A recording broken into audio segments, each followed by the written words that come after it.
Assalamualaikum warahmatullahi wabarakatuh.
الحمد لله العلي العظيم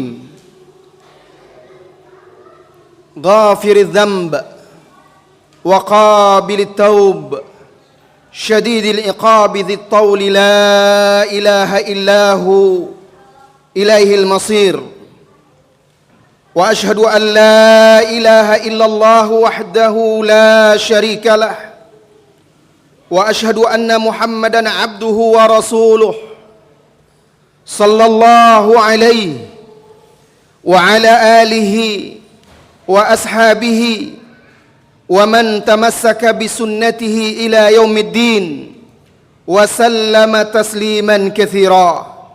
أما بعد عباد الله jamaah salat Jumat yang semoga senantiasa dirahmati oleh Allah. Marilah kita tingkatkan ketakwaan kita kepada Allah Tabaraka wa Ta'ala dengan mematuhi, mentaati setiap perintah-perintahnya serta menjauhi larangan-larangannya. Ketakwaan adalah dengan menjaga diri kita dari kemurkaan Allah Subhanahu wa Ta'ala, menjalankan ketaatan, menjauhi dosa dan maksiat. Jamaah salat Jumat yang semoga senantiasa dirahmati oleh Allah Tabaraka wa Ta'ala. Allah Tabaraka wa Ta'ala memerintahkan hamba-hambanya untuk senantiasa mentaati seluruh perintah-perintahnya, serta mengingatkan agar hambanya tidak melanggar larangannya, menjauhi maksiat-maksiat, dosa-dosa, serta perkara-perkara yang telah diharamkannya. Allah juga jelaskan di dalam kitabnya yang mulia, akibat melanggar perintah-perintah Allah, akibat mengerjakan dosa dan maksiat, Allah ceritakan bagaimana umat-umat terdahulu yang Allah berikan hukuman, kehancuran, kerusakan, dan kebinasaan. Demikian juga nabinya yang mulia Nabi Muhammad sallallahu alaihi wasallam menjelaskan di banyak sekali hadis-hadis yang sahih dampak-dampak buruk dari dosa dan maksiat, baik terhadap pribadi maupun terhadap masyarakat luas. Saudaraku, kaum muslimin jamaah salat Jumat rahimani Allahu wa iyyakum, di antara dampak-dampak buruk dari dosa dan maksiat, yaitu dosa dan maksiat menimbulkan kerusakan di tengah masyarakat, kerusakan dalam kehidupan, kerusakan di muka bumi.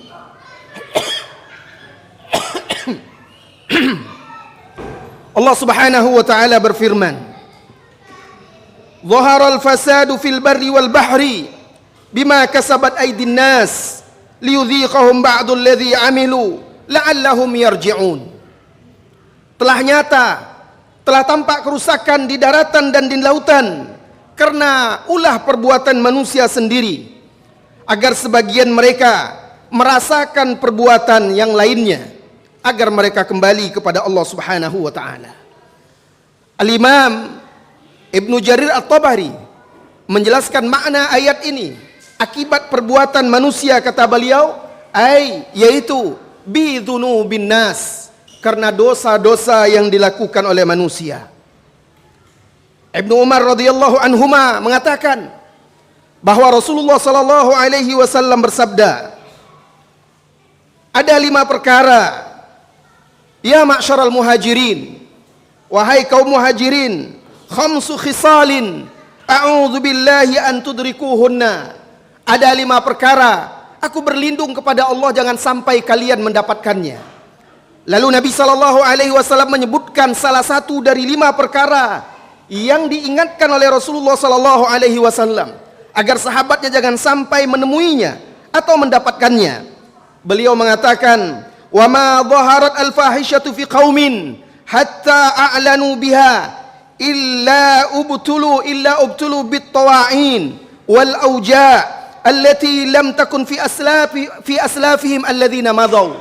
Kata beliau, tidaklah muncul kekejian, al-fahishah, perbuatan maksiat, perbuatan mungkar di tengah suatu kaum, lalu mereka mengerjakan maksiat itu dengan terang-terangan, tidak lagi ada rasa malu, tidak peduli lagi kepada Allah Subhanahu wa Ta'ala, melainkan Allah timpakan kepada mereka tawa'in, yaitu wabah menular, wal auja, penyakit-penyakit yang belum pernah ada pada orang-orang tua pendahulu-pendahulu mereka yang telah berlalu.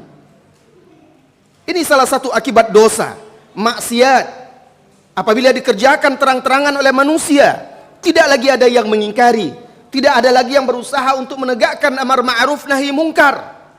Ketika itu, maka Allah munculkan kepada mereka wabah-wabah penyakit yang belum pernah ada sebelumnya pada orang-orang tua mereka terdahulu. Di dalam hadis Ummu Salamah, Rasulullah sallallahu alaihi wasallam mengatakan, "Idza dhaharatil ma'asi fi ummati ammahumullahu bi'adzabin min indih."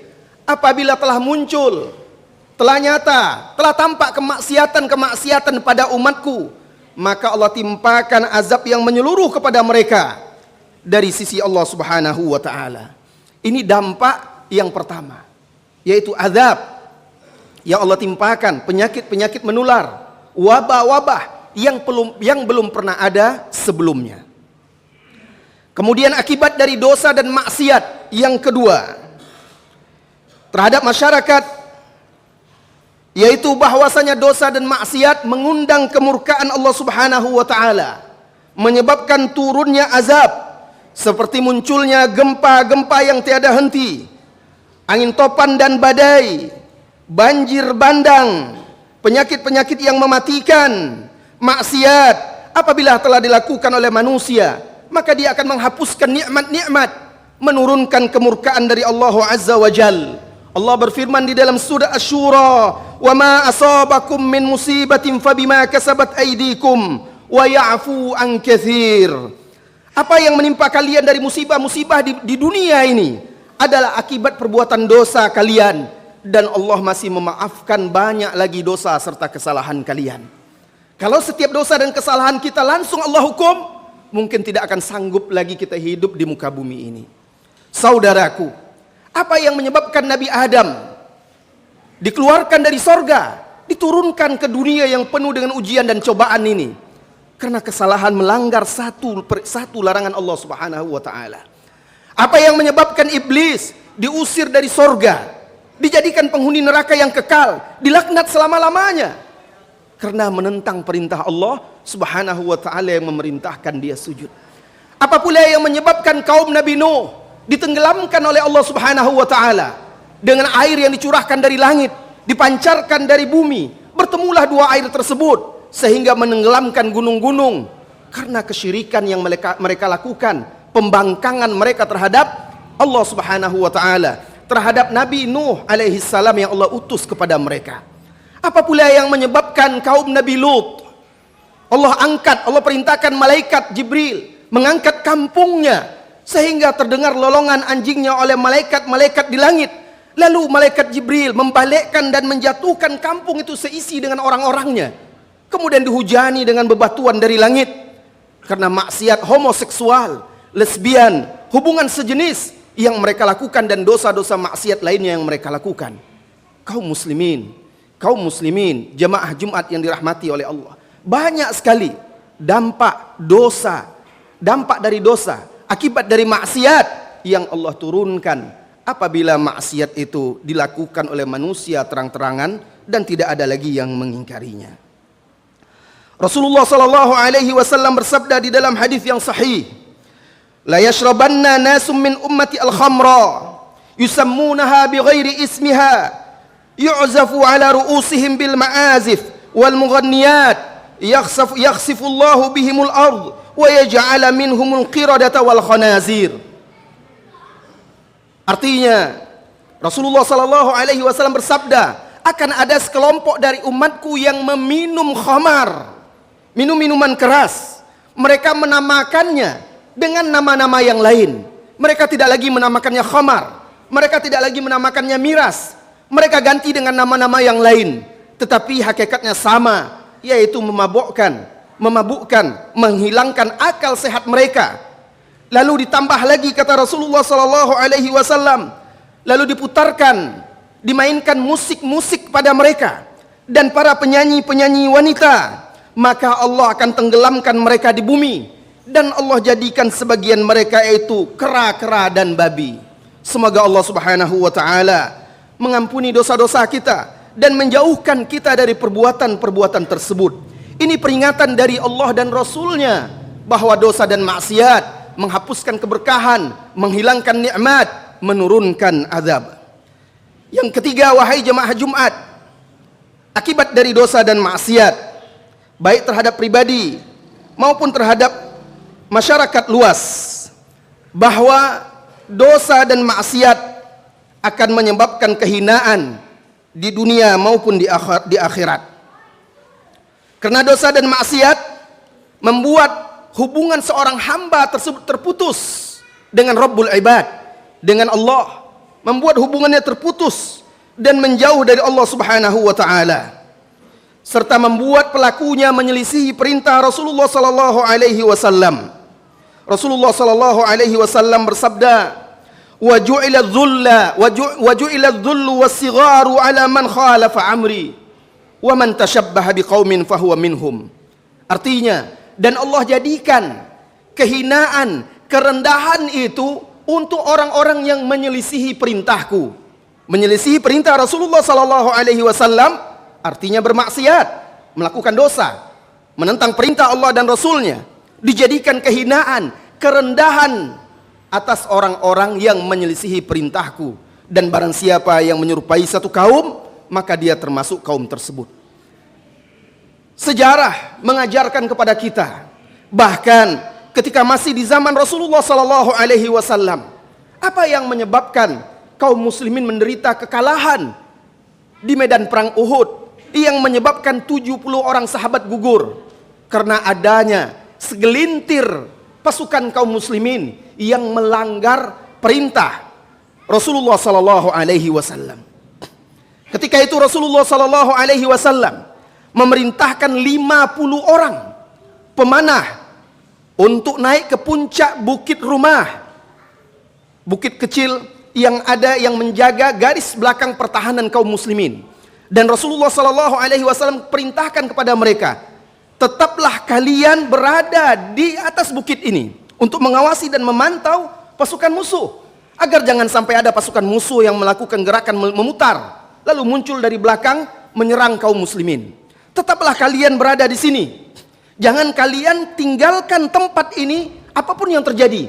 Sekalipun, kata beliau, kami semuanya terbunuh di medan perang. Ketika perang telah berkecamuk, di awal peperangan, kaum muslimin berada di atas angin, berhasil memukul mundur pasukan musyrikin yang dipimpin oleh Abu Sufyan, sehingga mereka lari mundur. 1.000 pasukan, 3.000 pasukan kufar Quraisy tersebut dipukul mundur oleh 700 pasukan kaum muslimin yang dipimpin oleh Rasulullah sallallahu alaihi wasallam. Sehingga mereka meninggalkan kemah-kemah mereka, tenda-tenda mereka, meninggalkan bekal-bekal harta-harta yang mereka bawa. Lalu mulailah kaum muslimin mengumpulkan harta-harta yang mereka tinggalkan. Ketika itu, wahai saudaraku, pasukan yang ada di atas bukit melihat dan mereka mengira kaum muslimin sudah menang. Lalu sebagian mereka mengajak teman-temannya, mari, lihatlah kaum muslimin telah menang. Ayo kita turun bersama saudara-saudara kita mengumpulkan rampasan perang. Maka pemimpin pasukan ketika itu mengingatkan mereka bahwa Rasulullah sallallahu alaihi wasallam memerintahkan mereka tetap di situ, melarang mereka turun apapun yang terjadi, walaupun kaum muslimin menang, bahkan walaupun Rasulullah sallallahu alaihi wasallam gugur. Tapi 40 orang tidak patuh. Mereka turun, ikut mengumpulkan harta rampasan perang. Dan itu dilihat oleh Khalid ibn Walid yang ketika itu belum memeluk Islam. Dilihat dari kejauhan bahwa pemanah yang ada di bukit itu tinggal sedikit, tinggal 10 orang. Yang lainnya sudah turun. Maka dia bawa 100 pasukan berkuda, memutar dan menyerang 10 orang tersebut sehingga mereka gugur semuanya. Lalu mereka muncul dari belakang tiba-tiba menyerang kaum muslimin dan Rasulullah sallallahu alaihi wasallam. Sehingga akhirnya kocar-kacirlah pasukan kaum muslimin.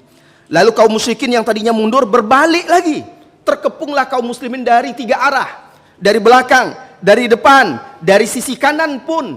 Ikrimah bin Abi Jahal yang ketika itu belum masuk Islam, membawa pasukan berkuda kembali menyerang lagi. Terjepitlah posisi kaum muslimin sampai Rasulullah sallallahu alaihi wasallam terluka. 70 orang gugur, di antaranya adalah sahabat Hamzah, paman Rasulullah sallallahu alaihi wasallam. Kenapa? Karena ada sekelompok orang yang melanggar perintah Rasulullah sallallahu alaihi wasallam. Ada sekelompok orang yang tidak patuh, berbuat maksiat dengan menyelisihi perintah Rasulullah sallallahu alaihi wasallam. Bagaimana dengan hari ini? Tidak sedikit kaum muslimin yang terang-terangan berbuat maksiat, menyelisihi perintah Allah dan Rasulnya sallallahu alaihi wasallam. Kaum muslimin dan muslimat, kaum muslimin jamaah salat Jumat yang semoga senantiasa dirahmati dan diberkahi oleh Allah Subhanahu wa taala. Yang keempat, dampak akibat buruk dari dosa dan maksiat terhadap pribadi maupun masyarakat, yaitu sempitnya rizki, sulitnya perekonomian. Karena rizki itu, wahai saudaraku kaum muslimin, adalah dari Allah Subhanahu wa taala Ar-Razzaq, yang maha memberi rizki. Allah Subhanahu wa taala berfirman di dalam Al-Qur'an, "Wa fis sama'i rizqukum wa ma tu'adun." Di langitlah sejatinya rizki kalian itu ada di sisi Allah. Serta apa yang dijanjikan untuk kalian ada di langit sana. Allah yang menurunkannya, Allah yang melimpahkannya, Allah yang membagi-baginya kepada manusia. Setakat ketaatan seorang muslim kepada Rabb-nya, kepada agamanya, maka setakat itu pula lah rezeki yang Allah berikan kepada dia. Sebagaimana juga keimanan, ketaatan, istighfar merupakan sebab-sebab syar'iyah keberkahan pada rezeki, bertambah dan berkembangnya perekonomian. Maksiat, wahai saudaraku, menghapus keberkahan pada harta, keberkahan pada umur, keberkahan pada rezeki, menghapus keberkahan pada kehidupan. Di dalam asar dikatakan, innal abda la yuhramur rizqu bidzambin yusibuh. Sungguh seorang hamba terhalangi dari rezeki karena dosa yang telah dia lakukan. Ibnu Abbas radhiyallahu anhuma mengatakan, inna lisayyi'ati sawadan fil wajhi wa zulmatan fil qabri wa wahnan fil badani wa naqsan fil rizqi wa bughdan fi qulubil khalqi.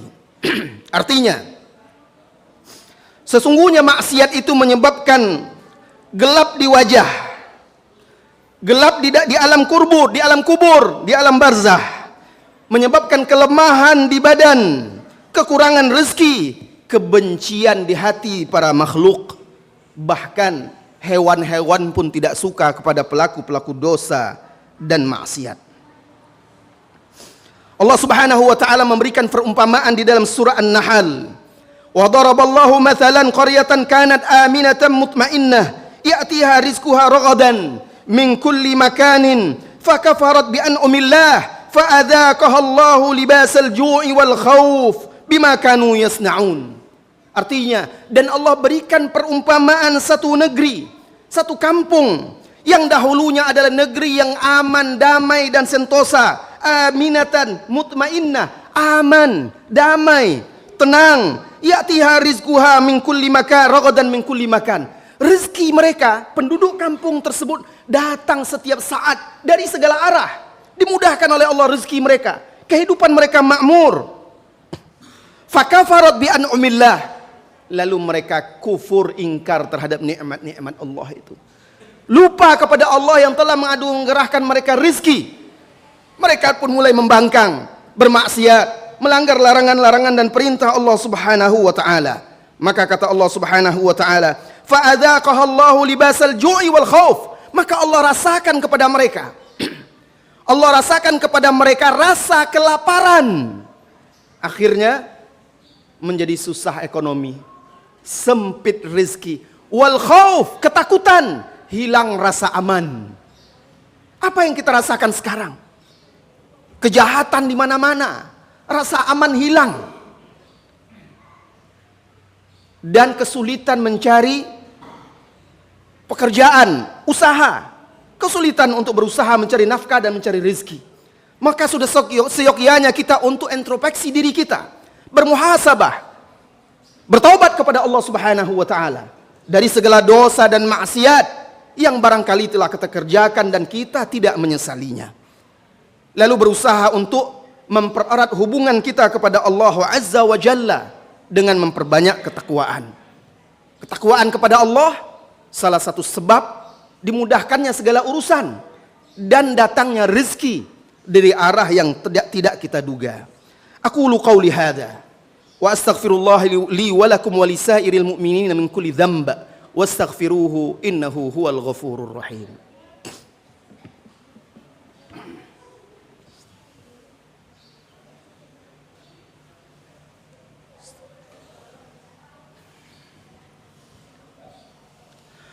Alhamdulillahis sami'il alim, ya'lamu sirra wa akhfa, wa huwa fawqa wa huwa bikulli syai'in alim.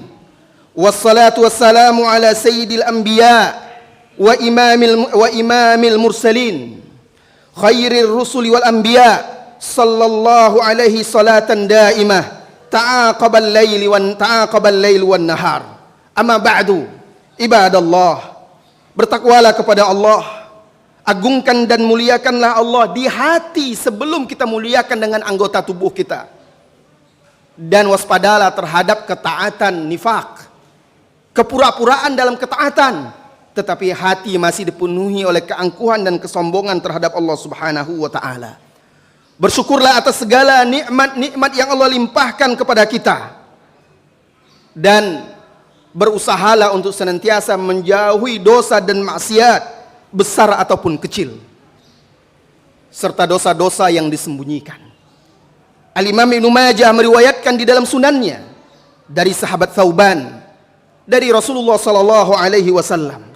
Rasulullah sallallahu alaihi wasallam menegaskan bahwa kelak di yaumul mahsyar akan dihadapkan kepada Allah Subhanahu wa taala kaum-kaum, orang-orang ya'tuna bi'amalihim ka'amthali jibalit tahamah. Mereka datang menghadap Allah untuk dihisab, membawa amalan-amalan yang menggunung. Saking banyaknya amalan-amalan mereka. Mereka bawa solat mereka, mereka bawa puasa mereka, mereka bawa infak sedekah mereka, mereka bawa zikir mereka, mereka bawa amal-amal soleh mereka. Kal jibal, bagaikan gunung at-tahamah, gunung yang panjang dan besar di jazirah Arab sana. Kemudian kata Allah Subhanahu wa taala, kata Rasulullah sallallahu alaihi wasallam, "Tsumma ja'alaha Allahu haba'an mansura." Kemudian Allah jadikan amal-amal soleh mereka itu, perbuatan-perbuatan mereka tersebut yang mereka anggap soleh itu, bagaikan debu-debu yang berterbangan. Tidak ada nilainya di sisi Allah, tidak bisa menolong dan menyelamatkan mereka. Sahabat yang mendengar perkataan Rasulullah sallallahu alaihi wasallam itu menjadi takut, khawatir. Lalu mereka pun berkata, "Qalu sifhum lana ya Rasulullah." Ceritakan kepada kami sifat orang-orang itu ya Rasulullah. Kenapa bisa mereka beramal soleh, melakukan ibadah, tapi di hari kiamat ibadah mereka laksana debu-debu yang berterbangan, sia-sia dan tidak berguna. Lalu Rasulullah sallallahu alaihi wasallam mengatakan kepada para sahabat, "Hum min jildatikum." Mereka dari jenis kalian, dari bangsa kalian, sama dengan kalian. Yatakallamuna bi alsinatikum, berbicara seperti kalian. Yusallun kama tusallun, mereka salat seperti kalian salat, puasa seperti kalian puasa. Walakinnahum idza khalu bi maharimillah intahakuha. Tapi ketika mereka sendirian, tanpa ada orang lain, mereka sendirian dengan perkara-perkara yang diharamkan oleh Allah, dilarang oleh Allah, mereka pun melanggar larangan-larangan Allah Subhanahu wa taala itu. Mereka rusak perkara-perkara yang diharam oleh Allah Subhanahu wa taala, diharamkan oleh Allah Subhanahu wa taala tersebut. Akibatnya apa? Akibat dosa-dosa tersembunyi yang mereka sembunyikan ini. Lalu mereka tidak bertaubat kepada Allah Subhanahu wa taala. Sementara di hadapan manusia mereka berpura-pura baik. Akibatnya amal ibadah mereka sia-sia dan tidak Allah hargai, tidak Allah nilai di hari kiamat.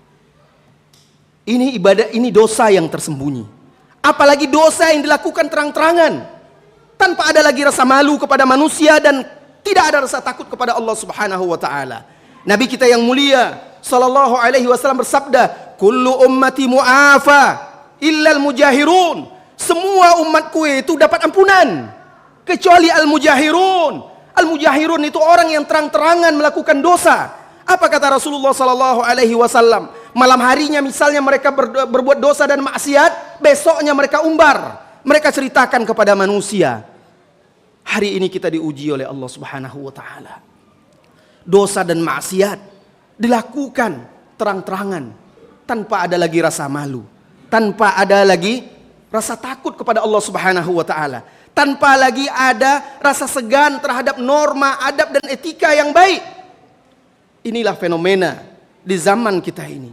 Orang bermudah-mudahan terhadap dosa dan maksiat, padahal dosa dan maksiat itulah pangkal dari segala petaka keburukan, kerusakan di udara, di bumi, di gunung-gunung, kerusakan dalam kehidupan manusia.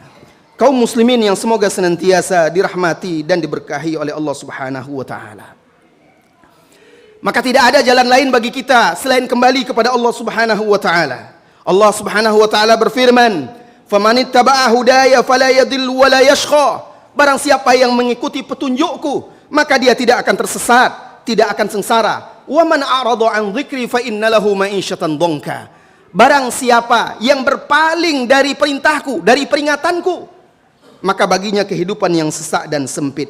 Wa nahsyuruhu yaumal qiyamati a'ma. Hari kiamat, mereka orang-orang yang berpaling dari Allah, berpaling dari agama, akan Allah kumpulkan dalam keadaan buta. Qala rabbi lima hasyartani a'ma wa qad kuntu basira.